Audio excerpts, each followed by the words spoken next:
Today on Screener to Stream It.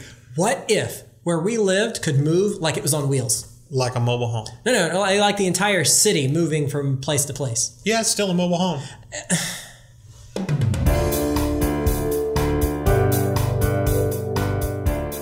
Mortal Engines is rated PG-13 for sequences of futuristic violence and action. This post-apocalyptic tale begins with the history of the 60 Minutes War, a devastating event that wiped out many civilizations and left the surface of the Earth unstable. In order to survive, mankind has converted cities with massive engines and treads to make them mobile. These on-the-move cities end up competing for resources and occasionally devouring one another. Add to that a story of love, betrayal, revenge, and super weapons. Ooh, this sounds like fun. Focus. Right, so a mysterious young woman, Hester Shaw, is seeking revenge against the man who killed her mother. Unfortunately for her, he is basically in charge of London, which is the largest of these moving cities. A museum curator named Tom thwarts her attempt to get even and is cast out for his trouble. Add to that a few more subplots of techno-zombie characters, a nation of people who want all the cities to stop moving about, and enough special effects to make your eyes bleed. So how'd we like this one? Well, hated by critics, loathed by audiences, we think that Mortal Engines is not great.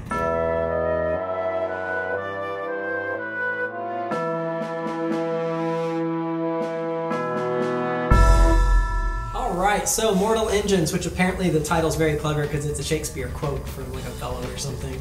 And that's where all the good stuff ends. Do not watch this movie. What? Y'all didn't like it? So, I read the book, just the first one, and I enjoyed the book, and it was on a recommendation of a friend. It's like, here, you should read this. Yeah. And I said, this is stupid. Because big cities on wheels fighting each other, and I'm like, you can't sell that to people, that's stupid. Then the trailer comes out, and I'm like, that's stupid. And he's like, no, it's good. And I read the book, and it wasn't great, but it was good, and I enjoyed it, and then I looked forward to the movie, and I'm like, yay, the movie, all right. And the sad thing is, like, the big cities fighting each other was perfectly fine. That's not what makes this movie stake out loud. It's everything else. It's so bad. So I will say this for the movie. When I was done watching it, I did not want those 2 hours back. So that means that I liked it more than anyone else here. I didn't think it was a great movie, but I did enjoy watching it. I probably will not watch it again. That being said, I need to clarify that I really love steampunk art. Oh, I do too. And there were parts of this movie that reminded me of the old video game Myst, like Myst 3. So I really love the visuals, and I love that. Cyborg Zombies. Cyborg Zombies. Shrek. That's cool. There were, I'm trying to get the name of the cast. Thank you. Yeah, okay. So Robert Sheehan is in this movie, and I really like a lot of the stuff that he's been in. Unfortunately, there are some movies that he's attached to that just are not that good, and this is one of them. Another person in this movie who was very likable to see in their scenes was the Anna Fang, played by Ji-hai. Ji-hai, yeah. That's why I said good luck when you said Yeah. Ji-hai!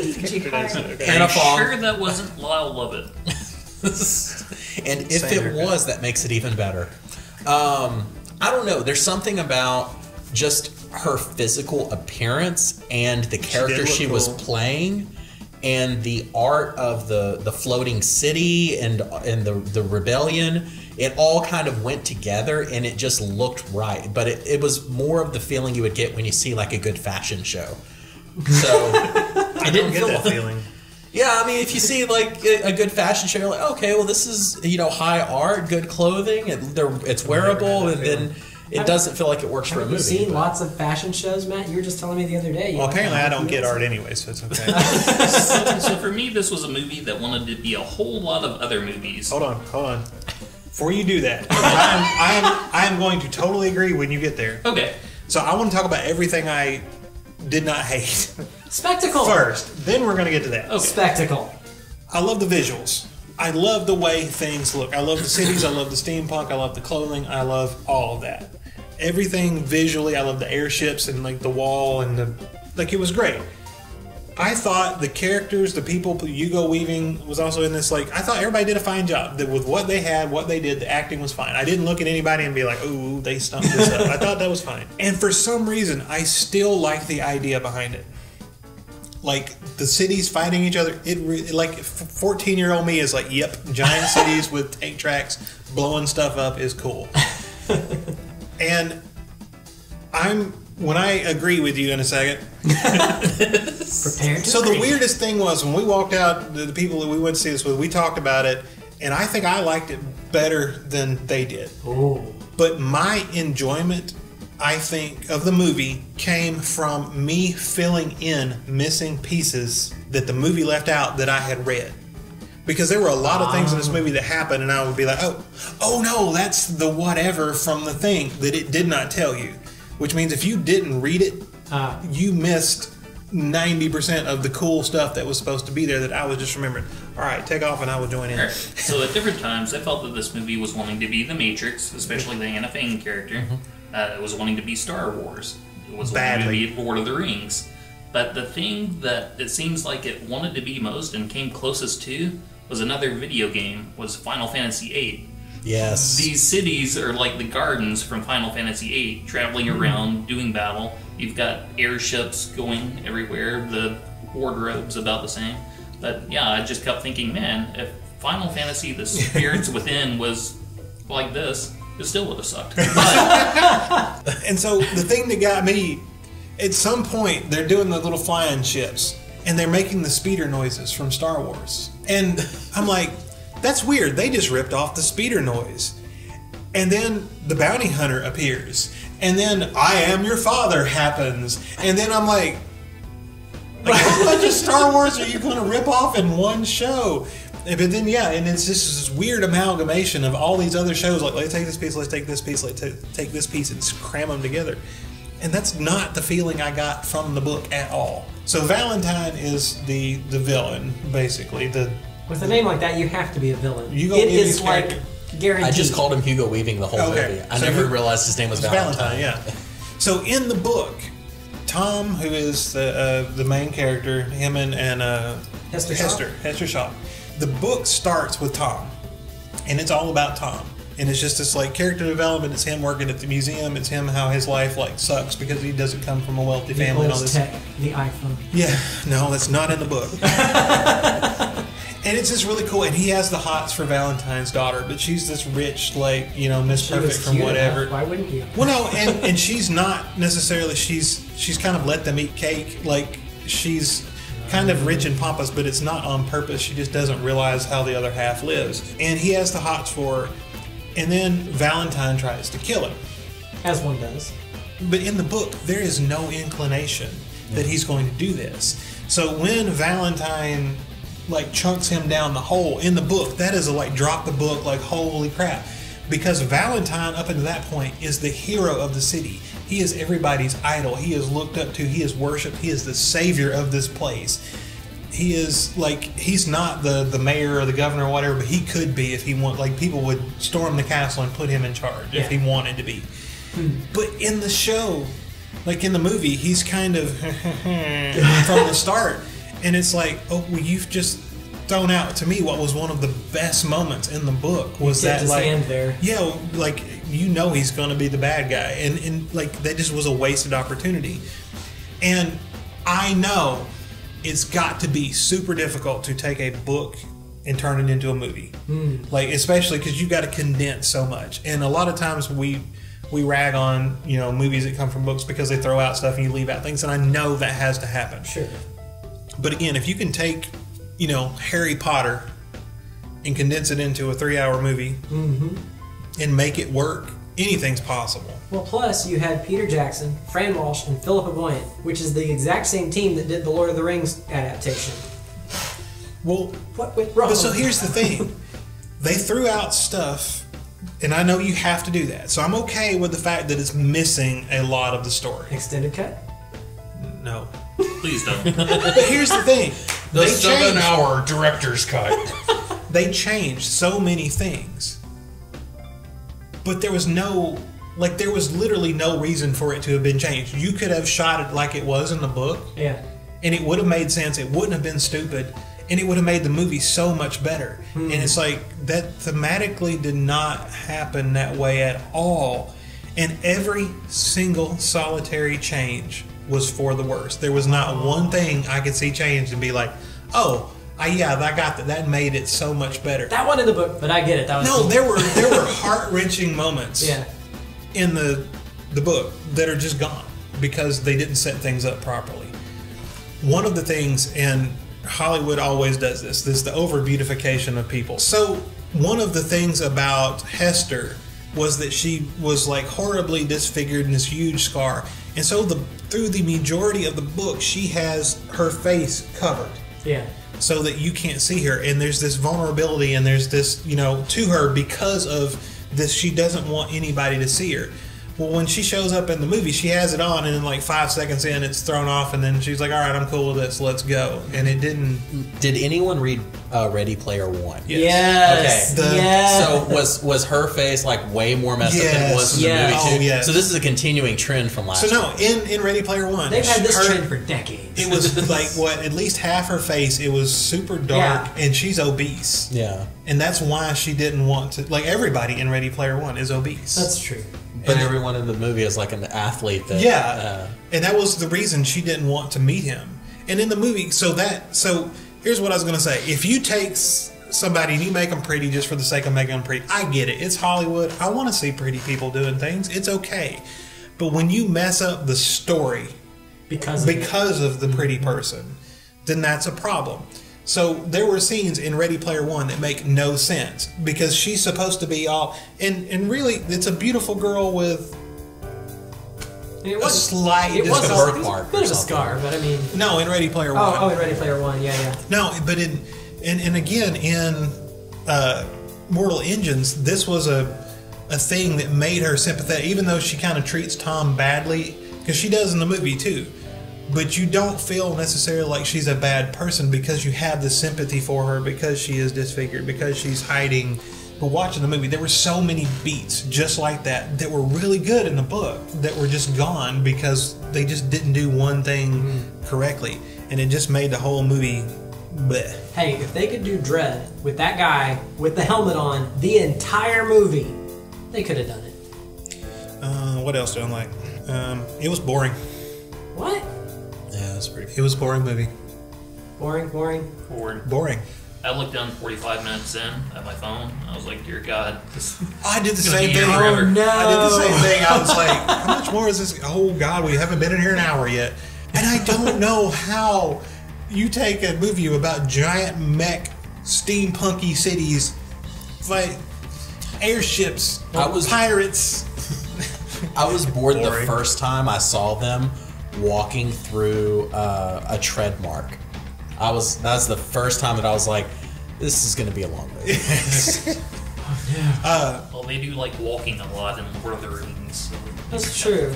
But they're walking through like a beautiful forest. They're not walking through like literally a mud-caked trail that is just a solid brown wall of a tread mark where a giant tank drove. And by giant tank, I mean giant enough that the tread mark is 3 times their height. So you don't even see the horizon. All you see is just brown mud in the background, and then their feet are moving like some kind of Hanna-Barbera cartoon where the scene just is the same, and the little feet keep doing the same thing, and nothing changes. And every second it's the exact same thing. I'm done.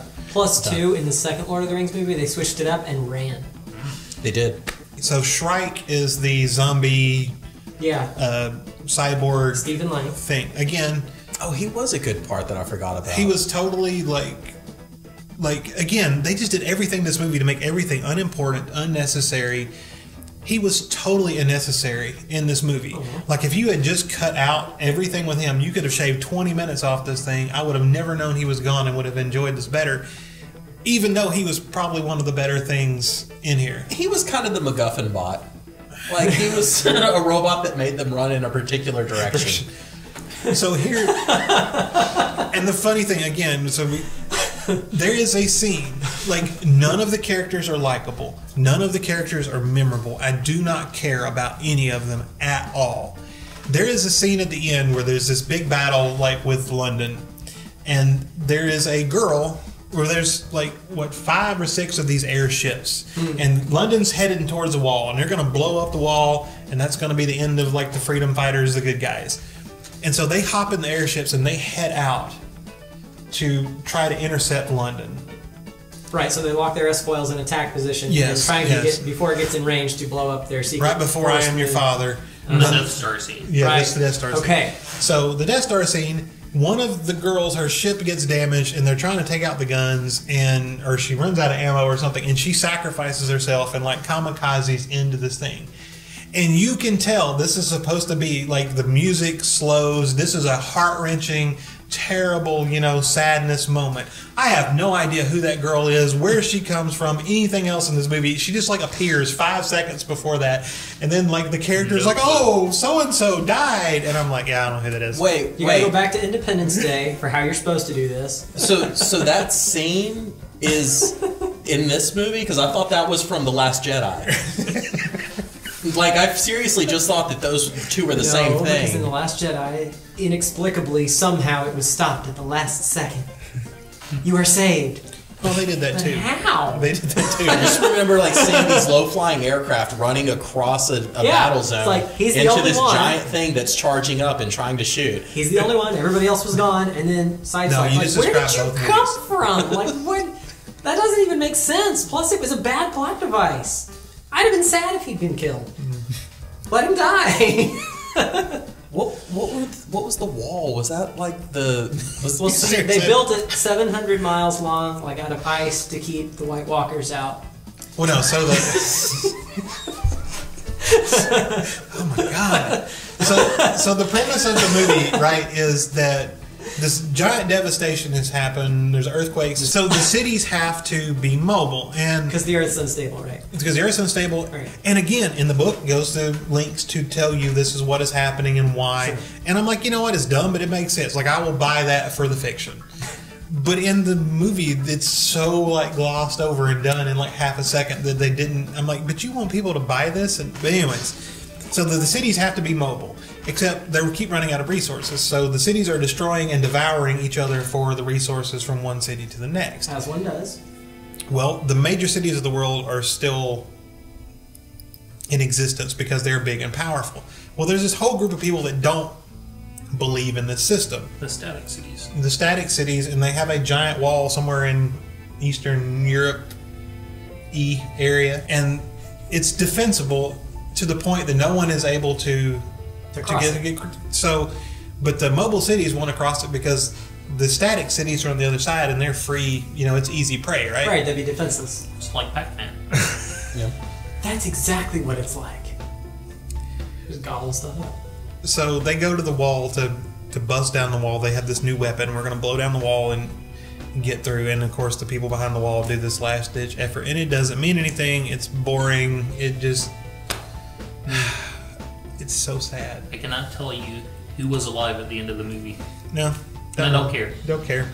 Wow. That's amazing. Like, I'm almost admiring this more. The more we talk about it, like someone had to sit down and go, no, that's too good. Mark that out and change it. So this is like the Dadaist film of the year or something. Well, once you hit like a budget as big as this movie had, I would have stuck with having Peter Jackson actually direct it himself instead of passing it off to the special effects guy from his previous movies. Well, and you can kind of tell that, can't you? You can. It's too big to fail. Watch it. Well, and it's one of those where we just take this amalgamation of all this stuff, we cram it together. None of it makes sense, and it doesn't work. Like, it takes an artist to weave all that together, and the artist was apparently on lunch break or something. Unintentionally, Ready Player One. You just threw everything together. Another comment that will probably be on the cutting room floor. Did anyone else think that there was a thinly veiled political commentary about America intervention and America weapons development? Because the Medusa was found and they were carrying around, and all that it said on the keychain was USA. And I was like, oh, this is about the arms race or something, isn't it? I wasn't sure. Okay, so again, this is a very forgettable movie, and I genuinely don't. I actually remembered the movie. I might agree with you. Okay, so if you don't want to like totally punish yourself and wish you had the time back, I'll exit for you. What would you recommend for a streaming option? I don't want my time back. I've enjoyed being angry at it. Okay, well that's good. Literally any other movie. Watch Howard the Duck. Watch Plan 9 from Outer Space. Watch Johnny Mnemonic. Watch anything except this movie. Wow. I like Howard the Duck. Well, I'm I'm gonna throw out Firefly, the series, because I love it. But that's how you take an amalgamation of like weird tech and old and new and future and put it together and it works. Even though the series got canceled before its time. I'm going to throw out, I think it's let me look up the year again. 2012 fantasy sci-fi movie with Kirsten Dunst, Upside Down. So you probably have not heard of this movie. I think it was Canadian. They had like anti-gravity on one, like... Yeah, it's the two planets that have the double gravity. It was surprisingly entertaining. It was an entertaining movie. It was really kind of cool what they were doing. They used the setting to really develop the characters. I thought that it did a lot better job of the whole like upper crust versus lower crust class struggle. And the main reason I recommend this is because the technology was even more stupid than Mortal Engines. Just to let you know, the way that you are able to travel between is you have to have matter from the other planet, because it's not that it's antimatter, it's reversed gravity matter, and if you hold on to the reversed gravity matter for too long, it will start to burn up and kill you. Better movie. No, it was actually really entertaining, and even though that is weird physics, they were consistent enough with it that you're just like, oh, okay.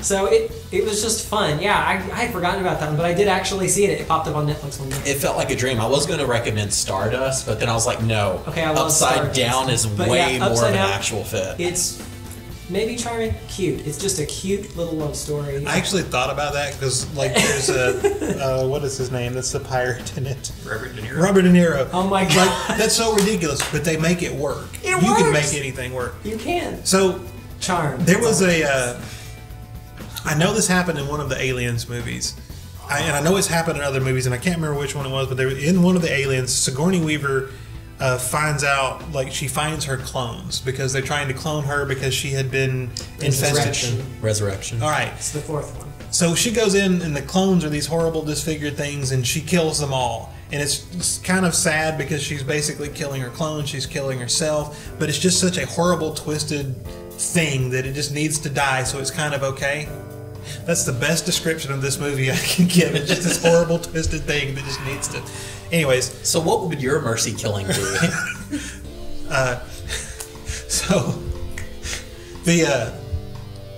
Really go watch any one of those other movies this one tried to steal.